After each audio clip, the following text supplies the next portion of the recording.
Okay, it's 11:33 as promised. I'm going to kick it off on time. Once again, welcome to SCORE Bucks County's webinar on spending plans, a road to financial success. My name is Linda Zangrilli. I'm the current chapter chair for SCORE Bucks County. So for just a few moments, I'd like to talk about SCORE, who we are, what we do, before turning it over to our speaker for the day. SCORE Bucks County is part of a national nonprofit organization. We have some 350 chapters and some 13,000 members all over the U.S. We are a resource partner of the Small Business Administration, and we have one very simple mission. We're going to help small business start, grow, and prosper. So our chapter in Bucks County actually encompasses the entire county as well as Eastern Montgomery County. We have some 70 members. They come from all walks of life. They have varying backgrounds: finance, marketing, digital marketing, sales, you name it. They have been there. They've either been in corporate life or they have started their own business. So we have a great deal of expertise in our little toolbox, and we share that expertise with you in many ways. First of all, we offer free mentoring services. That's right, free. We do not charge for anything. We have seminars like this, and we're offering them free thanks to COVID. Since we're all Zoom related, we don't have as many expenses as we would in live. So we're able to provide this to you. But the mentoring services that we offer are invaluable. So if you're a small business owner and you're thinking, I'm not quite sure of how to start a business, I have a great idea, but I don't know what to do, please go onto our website, buckscounty.score.org, and click the button that says, I need a mentor. And we will take it from there. And I guarantee that you will be very satisfied. Mentoring services can go as long or as little as you choose. You're in charge of that. So if you need us for just a couple sessions, we're there. If you want to go on and on, we're there. So I invite you to check out our website, buckscounty.score.org, and you will be able to see all the good things we do, some little clips on previous seminars as well. We post things on YouTube. So we are a very progressive chapter, and I encourage you to reach out to us for some help. So before I turn it over, I would like to just talk a few housekeeping items. First of all, the session is being recorded, and it is the slides and the recording will be sent to all who register after the session is over. Please hold all your questions till the end and put them in the Q&A, not the chat, the Q&A. Our speaker will address all of the questions at the end of the session. Okay, so that's my commercial for the day. I would like to introduce next the man who makes all this happen. He's the chairman of our seminar committee for SCORE Bucks County, and his name is Ed Torello. Ed, would you like to take it from here? Yes, thank you very much, Linda, and thank you all for joining us. There was something in the chat, and they asked, it's not Fox, it's Bucks County score.org, B-U-C-K-S, Bucks County. Okay.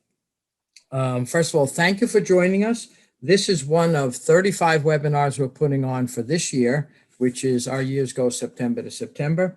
And next year we have 40 webinars already planned and probably a few more after that. Please note, as Linda said, you needn't take notes unless you want to, because we are recording this, and you will get a copy of the recording right afterwards, and you will also get a copy of the slides. As she said, please put your questions in the Q&A spot, and at the end, I will speak with Katrina, and we will go over the questions with you. It's my great pleasure to introduce to you Katrina Boyer. She's the Investor Education Coordinator for the Pennsylvania Department of Banking and Securities, and we're very happy that she was able to join us.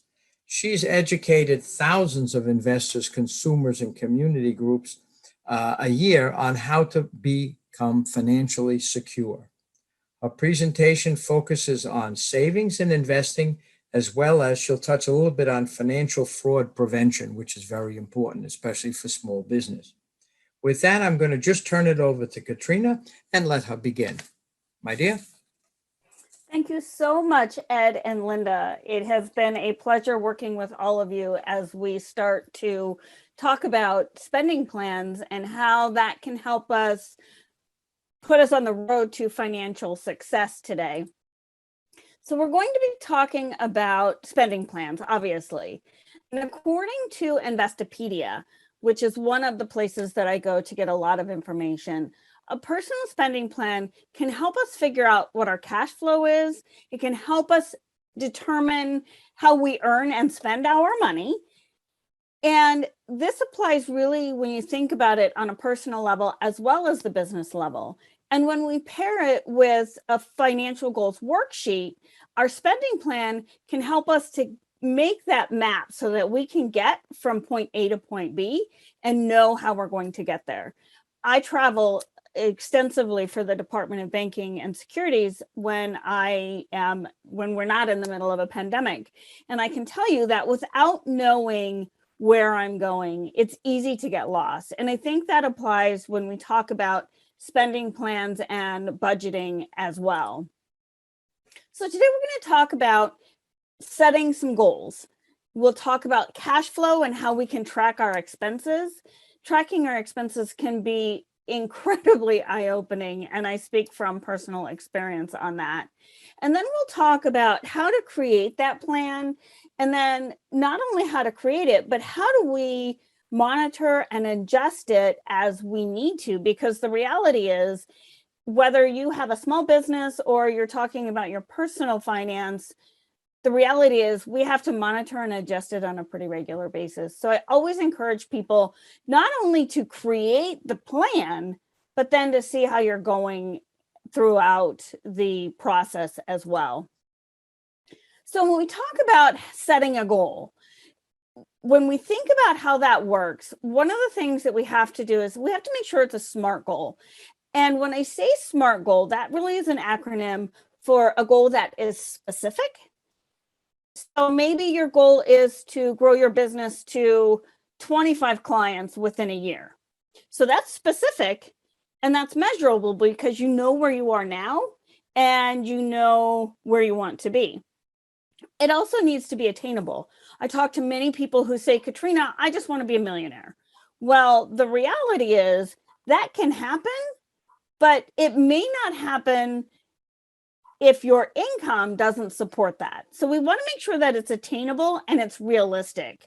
So wanting to be a millionaire by the end of the year isn't necessarily all that realistic. And the last T, the T for the acronym is time frame. We have to have a time frame. So talking about having 25 customers in the next year meets those different criteria. Another way that we can think about it is for setting a SMART goal that maybe I want to take a vacation in 2 years and I want to pay cash for it. So it's specific because this is what I want to do.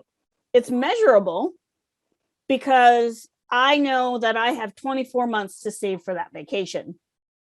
It's attainable because it's not something that is, completely out of my realm of possibilities. And it's realistic because, again, if I know that my vacation is going to cost me $1,500 and I've set that 2-year time frame, realistically, I can probably count on being able to save $125 a month.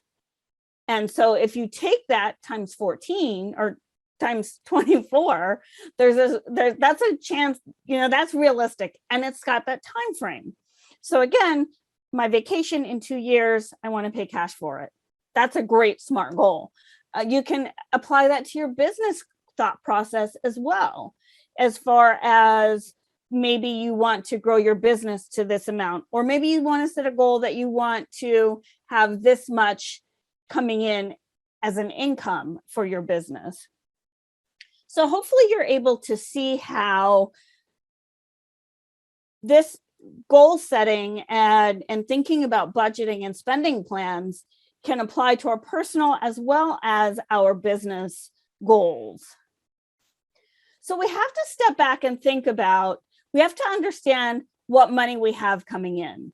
So whether you're looking at your personal side, so you've got pay from jobs, maybe you've retired from the military, or maybe you've got some other types of income that come in. Child support would be something that you can count on if it's regular and dependable. So if you have social service payments that come in, maybe you receive federal, the SNAP benefits or something along those lines. That's income that you can count on to be regular and dependable. Now, that's our income. As far as our expenses go, we have to understand what those are. And they kind of go into two different categories. Can be our fixed income, our fixed expenses, which tend to be where we're going to live. It is a car payment or insurance payments. Maybe you have kids and you have to pay for daycare. We always want to also add into that putting away money for savings, because if we don't set that money aside, it can be really easy to let that goal go. And then you may not be able to reach some of those goals that you've set. And then those variable expenses can be our utilities, our groceries and entertainment, and credit cards. We all know that credit cards can really fluctuate incredibly based upon how much we put on them, based upon the interest rates that we're charging, and how quickly we're trying to pay them off. So that's something that we always try to include in that variable. Hopefully you're able to set a specific amount so that you know you're going to be able to pay down that debt in a fast manner, but it can technically be listed under the variable expenses. But let's take a look at what business income and expenses can look like. So maybe your business, you're still working part-time. Or perhaps you need to consider, maybe you've done business for someone, but they're making regular monthly payments. It goes back to that regular and dependable payment. Or maybe you've got some investment income. Maybe you paid into a money market account or an investment account, and you're able to pull on some of that income as part of your regular and dependable income. So that's something that you can consider. Maybe you have a big office space and you're able to rent out a part of that so that you can have, again, that regular cash flow that comes in on a regular basis. So obviously our income is going to be different. Our expenses are going to be a little different as well, because we may have to pay for equipment payments. Maybe we have some small business loans, but notice that we still have savings in that fixed income or fixed expense list, because even as a small business owner, you want to start to build up some of that cushion so that when your business isn't maybe doing as well, you still have some of that set aside so that you can continue to make your regular payments.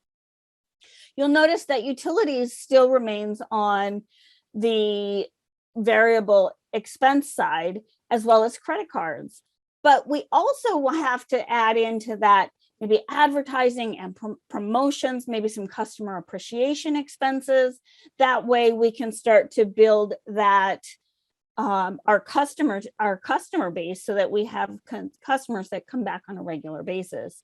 So you can see that if you take a look at our income and expenses as far as on a personal level, they really are very similar to the expenses for business expenses as well. So that's something that really does translate into both parts of our spending plan creation. Now, one thing that I had mentioned was tracking our spending. On a personal level, I will tell you that when I did this activity, I tracked every penny that I spent for 30 days. We always recommend at least 30 days, but if you can do it for 60 days, that's going to give you a more clear picture. But basically, you want to record every penny that you spend for 30 days. And what you'll find is that we don't necessarily realize where we're spending a big portion of our money. So for me, I discovered that I was spending way too much money at convenience stores, because every time I would stop for gas, I would go in to use the restroom, but at the same time, I would buy water. I would buy a beverage, a soft drink, because driving can be exhausting and I needed the caffeine fix. But then I also picked up a snack. And if I had sweet, I had to have salty. And maybe I was trying to be healthy that week, so I bought vegetables.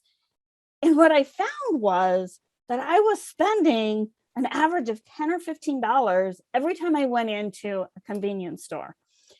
And that adds up to an incredible amount of money when we step back and think about it.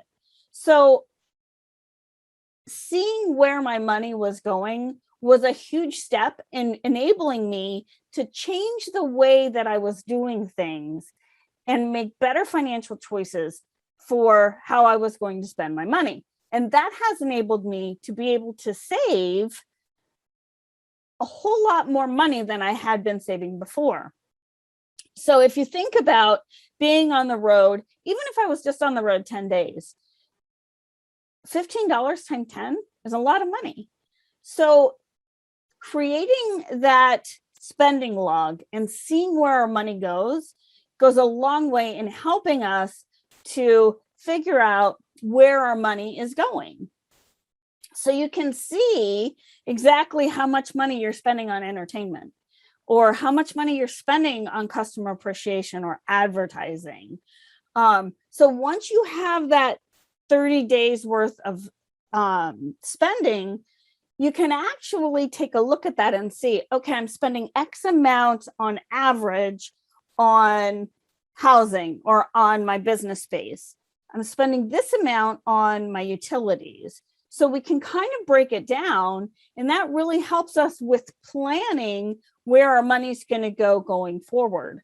It can also be that reminder that, ooh, I'm spending more than I realized.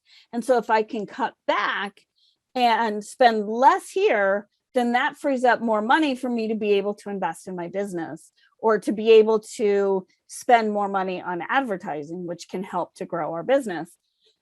So once we have that figured out, we want to record the money that we have coming in, and we want to determine how much we're going to spend on things like our business expenses. What are we going to spend on a regular basis for mailing or advertising?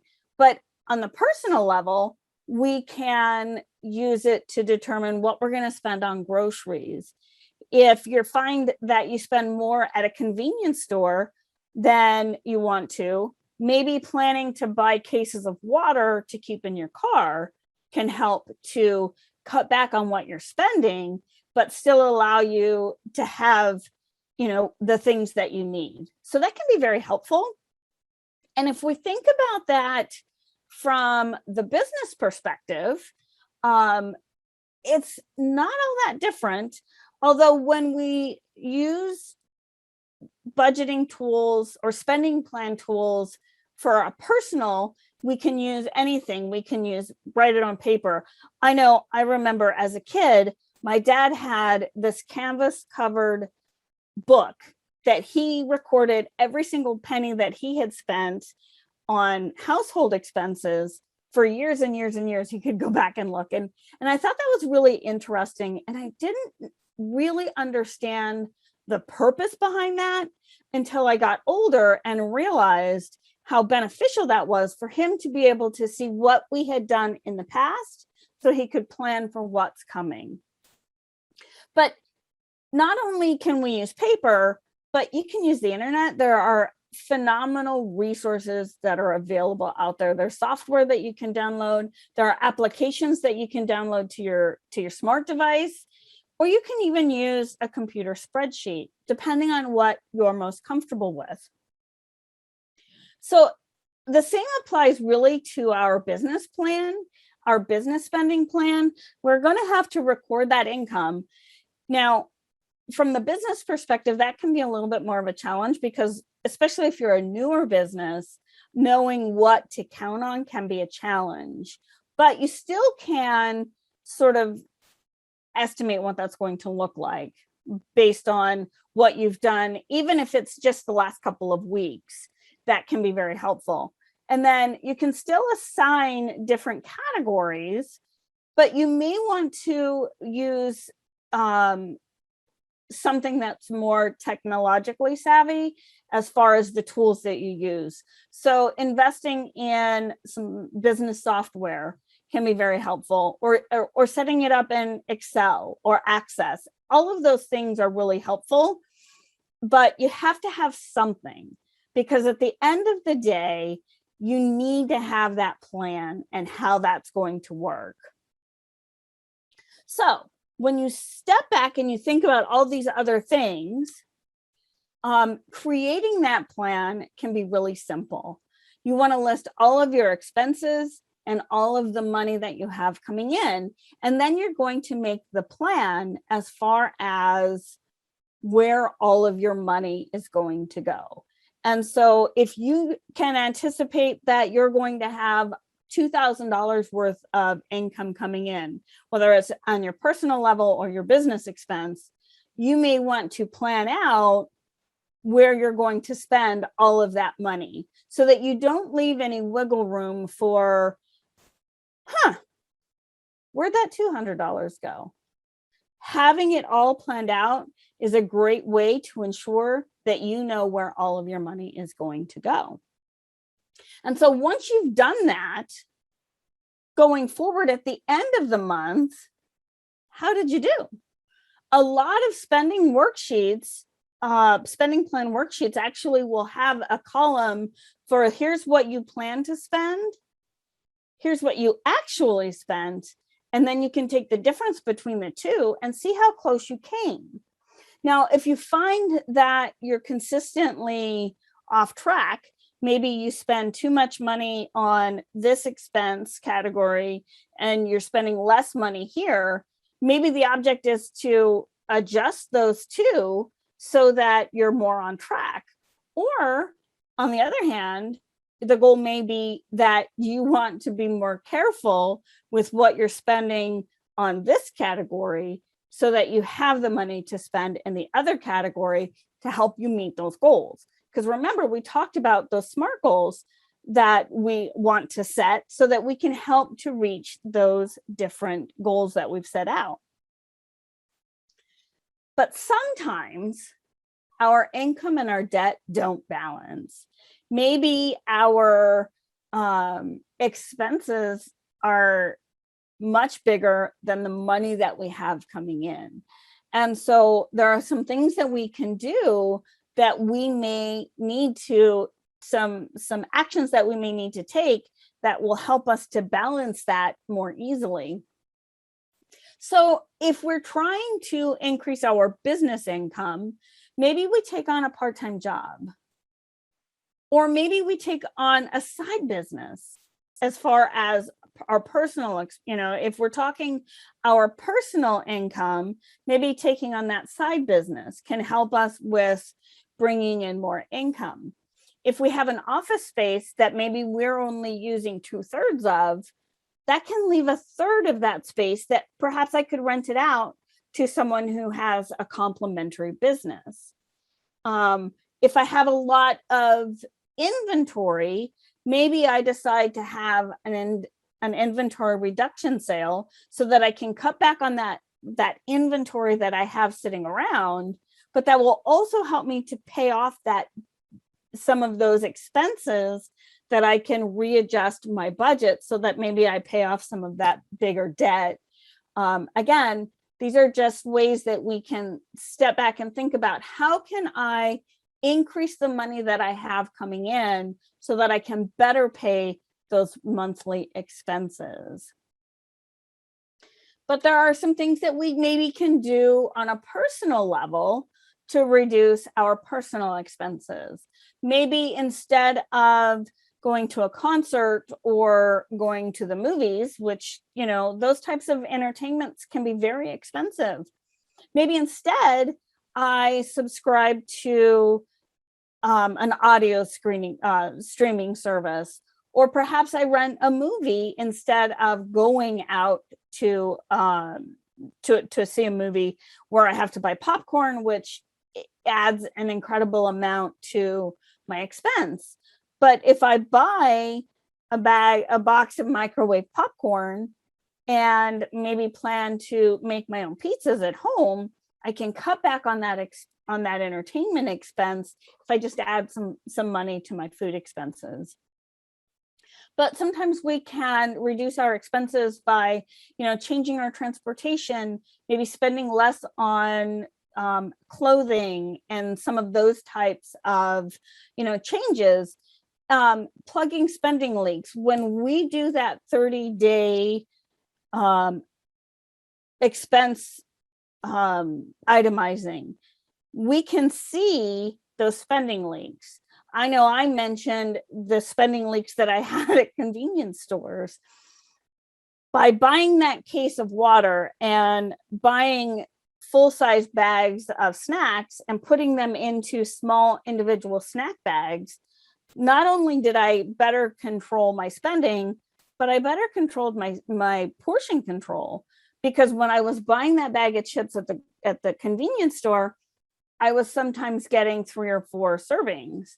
But buying the bigger bag and making my own snack bags also helped to cut back on, I was able to make that stretch longer because I was more intentional about the portion control. So spending leaks can be a real detriment to our budget and our spending plan, whether it's for our personal spending or our business expenses. Plugging those gaps can be a real lifesaver. So if we're looking to reduce business expenses, maybe we spend less money on advertising or customer appreciation. Or perhaps, we've listed transportation here, but what about the cost of sending mail or sending packages? Maybe I can find a less costly way to have my customers' products be delivered. Instead of maybe paying for overnight mail, maybe we take it down a notch and we send it in 2 to 3 days.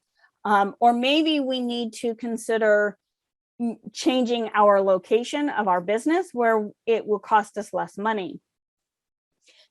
Swapping services is another really great way to cut back on some expenses. Maybe someone who does advertising campaigns and maybe they need a product that you offer. So just swapping those services can be a great way to kind of reduce some of those expenses while still getting the same outcome that we need, which is to get our business name out there. So, whether we're looking at our personal expenses or our business expenses, the reality is that we can find ways to reduce our spending from either side that we're looking at.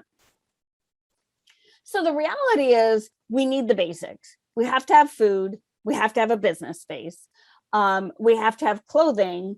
Maybe it involves a uniform shirt like I'm wearing. And we have to be able to get where we need to go when we're running our business.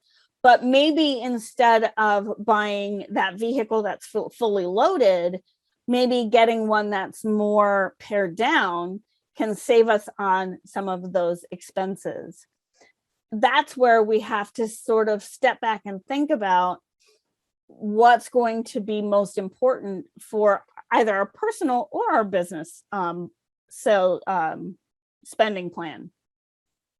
So we need to understand that our wants kind of go beyond what the basic needs that we have, and they increase our quality of life, or they may increase the ease at which we're able to do business. But we need to step back and really think about, again, the differences between the needs that we have to do our business and what makes life easier to do our business or our personal. So if we think about being able to skip and cut back on some expenses, if I skipped spending that $4 on my favorite coffee and donut, if I saved that for 10 days, I would have $40. But if I made coffee and bought pastries at home for 10 years, I'd have $14,600. But let's take it a step further and look at, what if I put it into an investment account? If I took that same $4 a day and I got an average of 7%, which is kind of on the low side, instead of having $14,000, what if I could have $21,000? And imagine what that could look like for your business. Imagine if you over time had taken that money that you saved and invested it in your business. Imagine where that could take your business or your retirement plan, because one of the things that I've discovered is that often in small business, we don't necessarily plan for our retirement. But if I took this $4 a day that I saved on a regular basis and I put it into an investment account that I could help plan for my retirement, imagine what that would look like. And the reality is, $4 a day isn't a lot of money. As our business grows, we may find that we can invest more money. So instead of putting away $120 a month, what if you could eventually double that? Imagine what that savings nest egg would look like. So that can go a really long way. Now, imagine if you put that aside for an emergency account for when, God forbid, we would come into another pandemic where suddenly we can't do business the way we used to. And now we need extra money to be able to cover some of those unanticipated expenses. So if we think about how can we put this money away, that $4 a day away, into helping to be prepared for an unexpected emergency. On a personal level, maybe you suddenly have found you've lost your job. Or maybe on a business level, what if you suddenly couldn't be out and about marketing your whatever it is that you're selling for your business, and suddenly you still had to pay bills, but you didn't have that regular stream of income. So having that money set aside can go a really long way in helping to ensure that when something happens, you're prepared for it. Again, that goes a really long way in helping us to be able to continue our business or our personal spending plan over the long term. I know that a lot of people since the pandemic have really found themselves having had to tap into a lot of, pulling money from their emergency funds. And that has been able to protect them from having, from maybe losing their business or having to face decisions. Do I close my business permanently? Do I need to maybe only be open 2 or 3 days a week? Those are all decisions that none of us really ever anticipated that we would have to make. But the reality is that we've had to. So having that emergency money set aside goes a long way in helping us to be able to continue through the long term during those not so great times. So, we're getting close to wrapping up. And as we start to think about our spending plans, the reality is that over time, our spending changes. So we may need to reevaluate. It's a good idea to log that spending, not just the first time. Maybe once a year, it's a good idea to sit down and create that spending log so that you can evaluate, last year, this is what I was spending. This year, this is really what I'm spending. And then being able to readjust that spending plan from year to year. It's a great way to be able to hold yourself accountable, to see where you've made changes, and then be able to, maybe give yourself that pat on the back so that, you know that you've done a great job. Or maybe it's that reality check that, ooh, maybe I need to look at how I'm spending my customer appreciation dollars, or how I'm spending my entertainment dollars. Being able to to see that in ourselves and adjusting so that we can refocus our priorities is really important. And so that kind of brings us to that spending plan, that budget that we have to create every year. It's not worth a lot if we don't pay attention to it. So we want to make sure that on a regular basis, we're actually taking the time to reevaluate and making sure that we're sticking to what we said we were going to do. And then also reevaluating what your goals are. We can go back to taking a look at that SMART goal. Is it something that we need to take a look at? And maybe the goal was to pay for that vacation in 2 years, but the reality was I wasn't really able to tuck away that $100 a month. Maybe I was only able to tuck away $75 a month. So adjusting that goal to, instead of I want to take this vacation in 2 years, maybe I need to adjust it and take that vacation in 3 years. But I can tell you from personal experience that when you set that goal and you figure out how much you need to put away and set up the automatic transfer so that the money automatically goes into that account, can go a long way in helping you to stay focused on the goals that you've set out. I can tell you from personal experience that when my daughters were getting married, I wanted to save a certain amount of money to be able to provide that, to provide money to them to help pay for their weddings.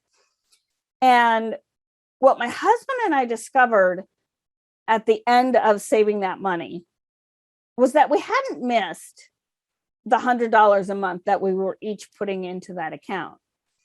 And so we continued to put that money into that account.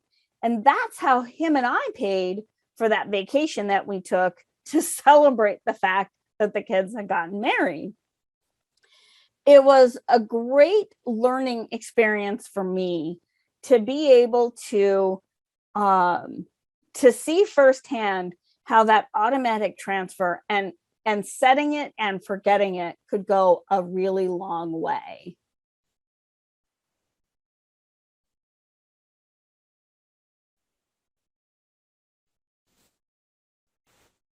So that brings us, whoops, we don't want to mute. That brings us to opening up today's session for questions. Linda, I see that you have your hand up. Did you have a question or? No, I think that was an accident, Katrina. An accident. Okay, that I completely understand. I completely understand. I hate when that happens. Me too. Sorry. It's okay. It's okay. But that does sort of bring us to a conversation time. And I certainly hope, today's presentation was, 45 minutes, but I really hope that we can continue to have a conversation with, your thoughts and questions and concerns, and what are the questions that you have of me. So Katrina, can people send questions directly to you if they They have something. absolutely can. They And absolutely here we go. can. This And is this my is, contact information. I typically respond to email within within the same business day.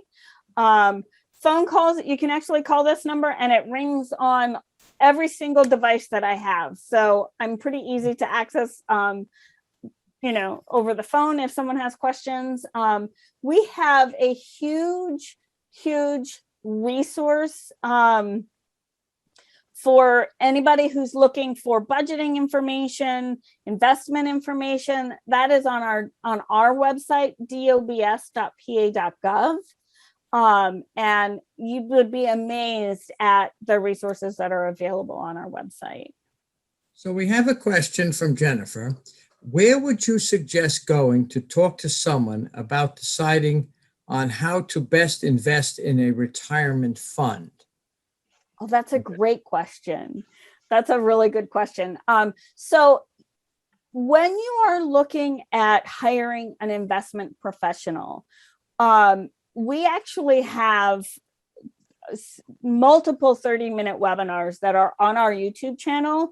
If you go to our website, dobs.pa.gov, and click on our YouTube channel, you'll find a whole webinar on that.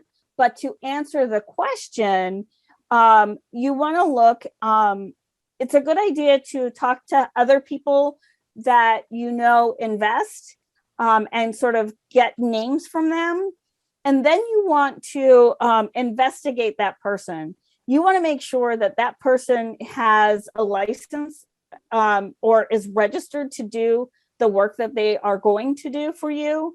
And you can do that at brokercheck.finra.org. And I can type that in the chat box if that works.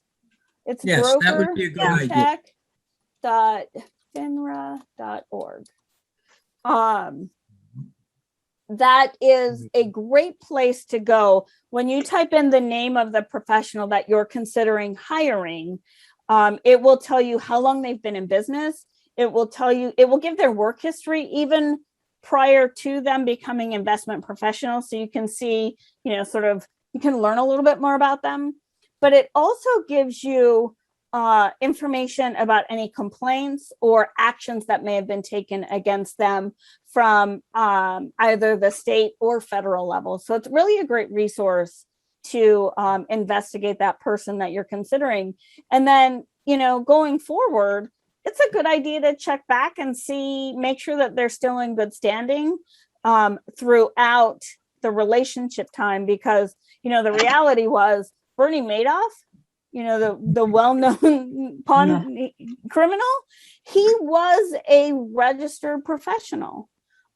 So, we have to keep that in mind, and we want to continuously check the information, make sure that we're still comfortable with the information that we're seeing about our professional. Right. The other thing is that you can always look at some of the big folks like Fidelity or Vanguard or any of them. They also do that, as does most reputable brokerage firms like Morgan Stanley and people like that. Well, and to that point, on BrokerCheck, you can actually investigate the firm. So the companies that you mentioned, those are firms, those are investment firms. It's a good idea to check them as well, because again, you don't want to get yourself involved in someone who claims to be a firm or claims to be an investment professional that maybe isn't. Okay. All right. We have that up so people can see that. We have a question. Hold on while I get it up. From Adam, but he's asking about, he needs major funding for a line of high-end fashion sneakers and an active leisure line. And he's working with a prototype, and he's planning. What he needs is funding. And I think in this case, Adam, you should check with one of our SCORE mentors to help you with that. I don't believe the state does that. They don't do mentoring like we do. No, so we I don't. think just to look at the Bucks County SCORE, buckscounty.score.org, and look for a mentor there, and we can help you with that, just so you know. Okay, we don't do the other part. Let me just move over here to the You may chat. want to also mention that back on the retirement Right. topic, that Katrina's going to be back with us on September the 28th to talk about that very topic. Exactly. And Absolutely. you put that up on the screen and sent it to each of the people that are currently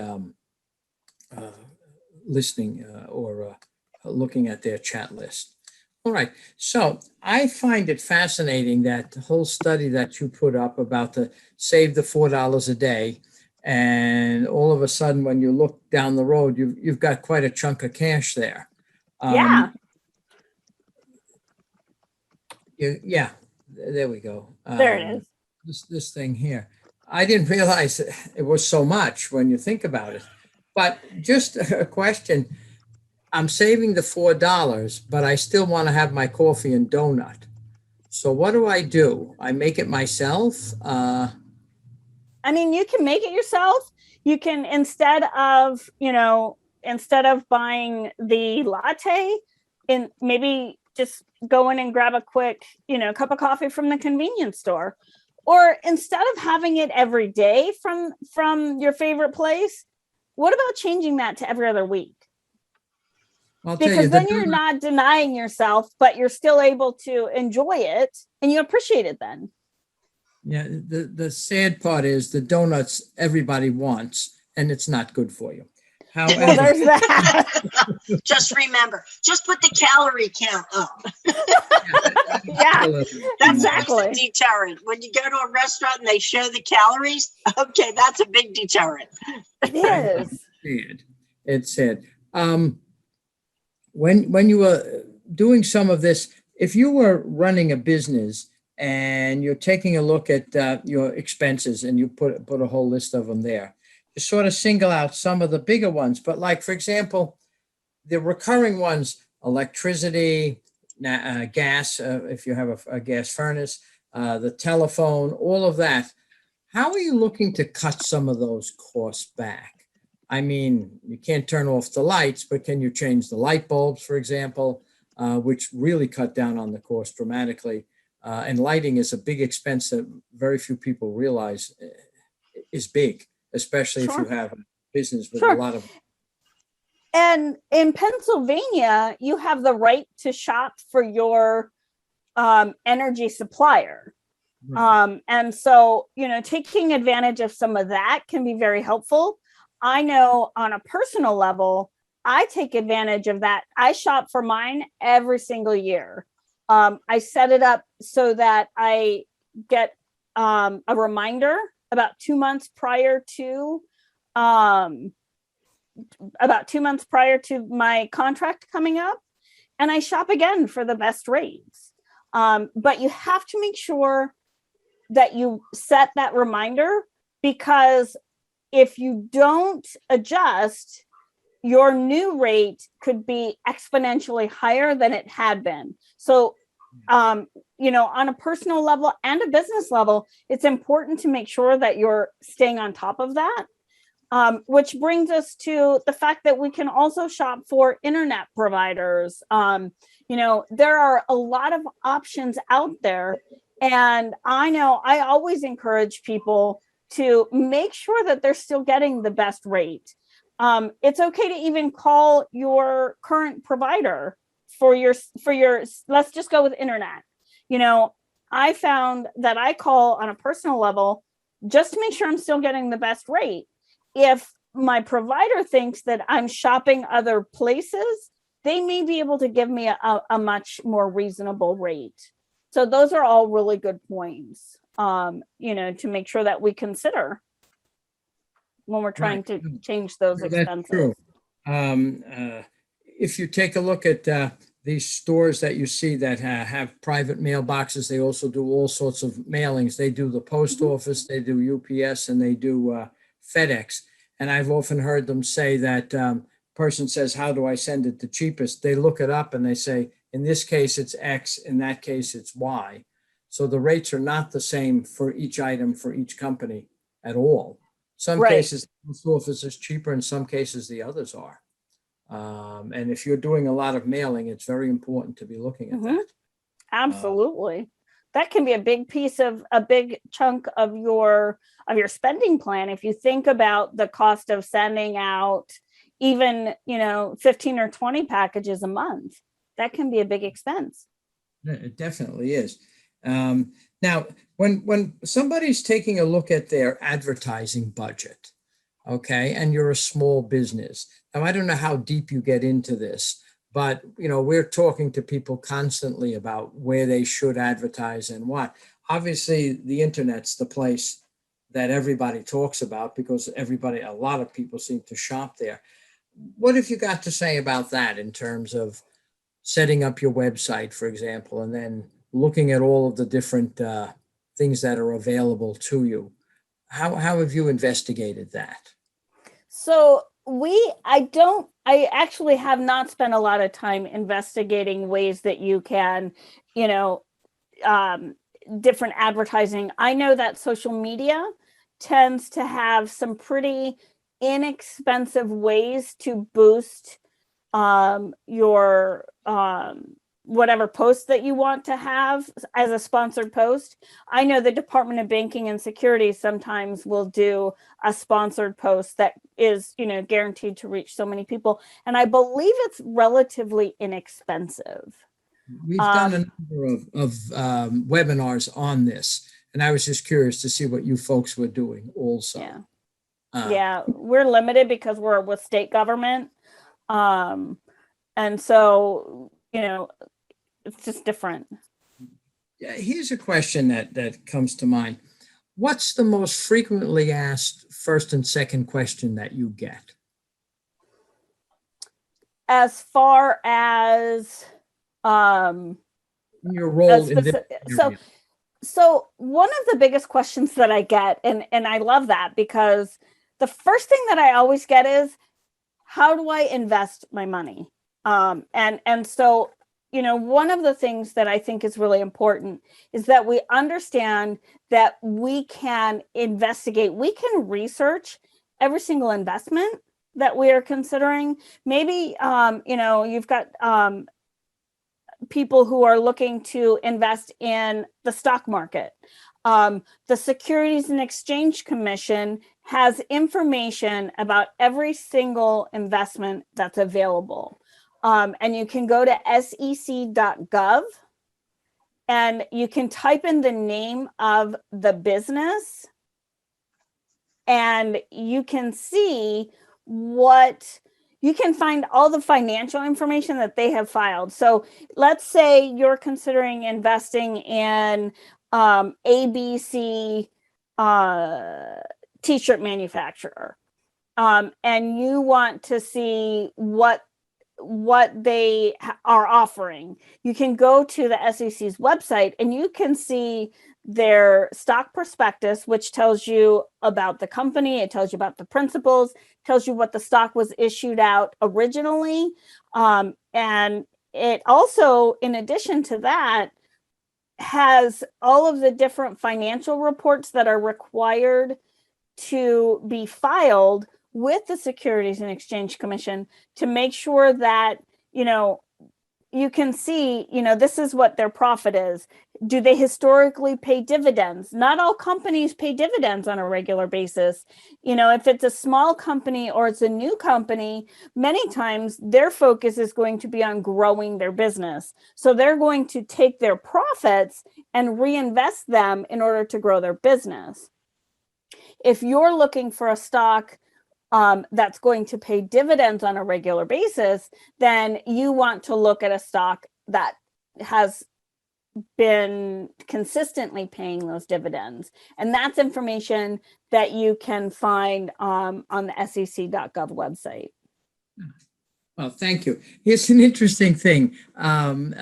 Two things, actually. Regina said she bought the Keurig and she makes lattes and it has a reusable K-cup. So that's amazing. And that's exactly how you can save an incredible amount of money. Yeah, it is really when you think about it. And another, Rhonda has sent in a statement that Vanguard, which is one of the companies similar to Fidelity, their website has tremendous education about making an investment plan that's suitable for your needs and your investment risk profile. And that's true. And there's a dozen Absolutely. Vanguard who do that. There are an infinite amount of firms that offer different types of investment education, and because an informed investor makes better investment decisions. So For sure.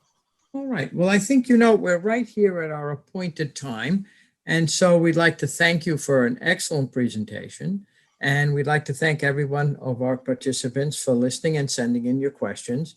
And as we said before, you will be back shortly with another presentation for us, this time on retirement, which I believe most people forget about until it's time to retire. And then they say, oh my God, now what do I do? Absolutely. And we'll talk about starting different types of retirement accounts at different types of life, and how to ensure that you're reaching those goals over the long term. So I'm looking forward to that presentation. Oh, and I think a lot of people are also. We do get questions about that, and we can now, after you finish giving your webinar, we can now point to that for them to listen Absolutely. to. All right, I'm going to turn it back to Linda for a minute. Linda? Yes. Katrina, thank you so much. I just have one comment on the whole thing.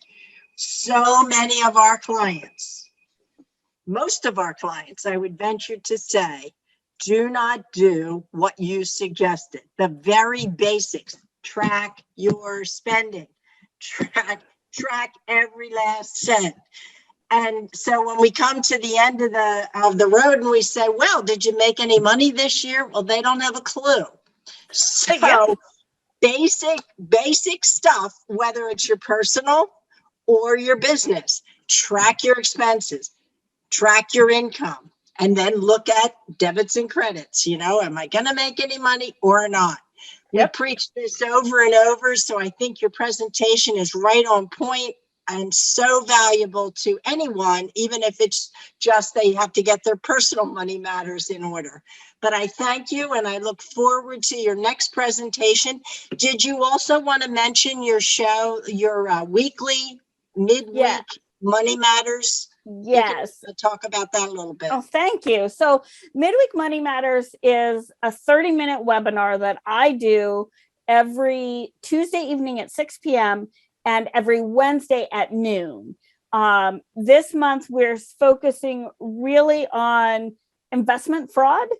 However, the last 2 months, which should be up on our YouTube channel very soon, the last 2 months have been on investing and, how do I shop for my investment professional? How do I decide which mutual fund or exchange traded fund should I choose?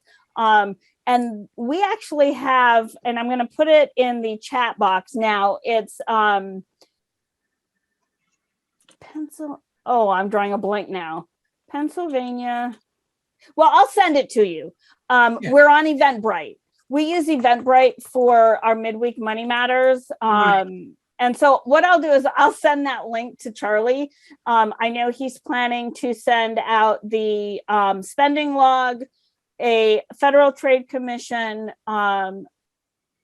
budget spending plan, and today's PowerPoint presentation. So I'll send him a link as soon as we're done here to our Eventbrite page, because I completely drew a blank. That's okay. No problem. Well, thank you again. As I said, very informative. Thanks to all of you for sharing your day with us. And I hope to see you again at a SCORE presentation very soon. Thanks again. Bye-bye. Bye-bye, everyone.